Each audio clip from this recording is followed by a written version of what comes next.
So Winston Peters said some really weird stuff today. Slick. And, I talked the other day and I got a lot of kickback for this on Twitter about, cognitive decline, just wondering out loud. But today he stated that he was responsible for 3 former female prime ministers being elected. And then when he was challenged on that, he claimed to have not said that literally minutes earlier. Let's have a look at old Winnie and what he's up to. New Zealand's had 3 female prime ministers, and today Winston Peters claimed he was the man who got them there. The Deputy Prime Minister told an audience at Parliament, "In my career, I made 3 women Prime Minister." But he then later denied to News Hub he was taking credit for putting them in the top job. Political reporter Amelia Wade has more. One of the things you'll love about this, Chewy, is the reaction from the audience. I'm not sure who he was speaking to, but there were younger people there. And at the reason that I've called this, titled this Winston's really gross speech, is that's what the people were saying that were listening to it, who were there. It was really gross. Have a listen. Winston Peters back in his happy place. This is a very serious answer. Back in the deputy chair and back in Parliament, shaping minds, turning a speech meant to be about the election into an opportunity to talk race relations, taking aim once more at what he calls the Māori elite. That's the worst type of racist I know. You need my help to be equal. Worse than that. Comparing equity to sexism. Some of us find that as revolting, as women found chauvinist men behaving the same way. Get it, ladies? And without a shred of... How about the get it, ladies, as a slightly, it's like at the sports club, thanks to the ladies out the back for making the sandwiches. It had that tone to it, pretty ugly.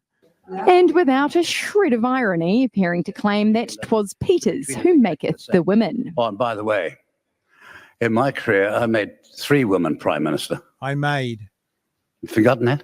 One of them let me down real bad, and the other one wasn't so good either. Who is up to you, but Peters was there when Jenny Shipley took over, then she sacked him. Peters later supported Helen Clark in a confidence and supply deal, and most recently, Jacinda Ardern in coalition.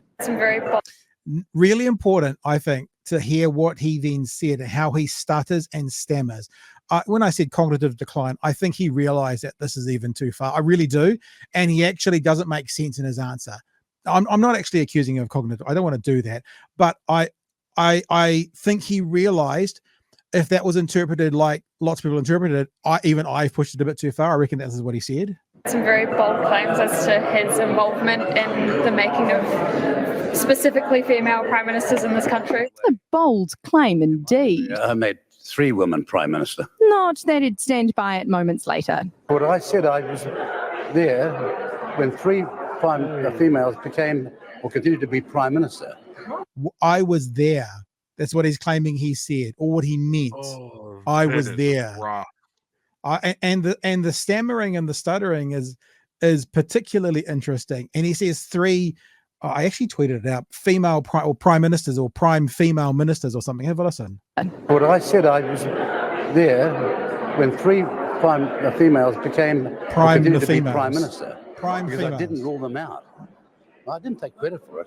And that's, again, your narrative. It wasn't my narrative. That was what some people are in the audience just said. Well, if you're going to use them as the authority, go and interview them. Oh, we did. Well, he was trying to purvey that he wasn't sexist whilst being sexist. I lost the plot on that speech after about 5 minutes in. There's a lot of spitting. Is it really gross? Unhinged. Can Winston Peters take credit for your prime ministership? I don't know. That's a really odd question. What I'd say is the New Zealand people voted for change. That change was on display as the switched sides warmed up their new seats during question time.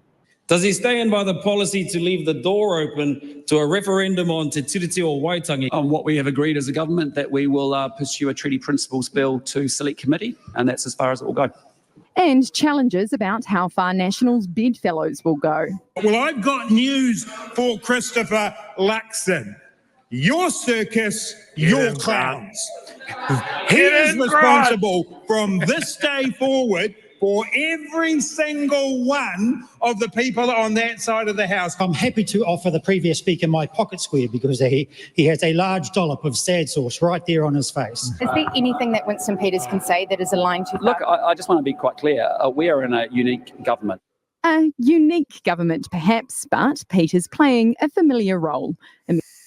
There you go, Joey. So he made them. That's the quote. And then he tried to back down straight away. Who was that National MP that thought he was on a fucking Facebook comment thread? He was the guy, I can't think of his name, but wasn't he the guy that they accused of being standover tactics? Remember that one in a select committee? Oh, yeah. Okay. I think that's yeah. him. I think. All right. Not sure. So bro needs to remember he's not on the internet anymore. I love it when Grant gets a tear on. Awesome. Women, New Zealand over. How can you not be aware that Winston is your champion? I mean, look to your leader, Winston Peters, females of New Zealand. There's only one way that Winston could have said that and it be grosser. When he said "get it, ladies," as if he said "get it, girl." That would be worse. Or if he had done this but at the same time. Yeah, the finger snap, but the arthritis probably isn't letting him do it.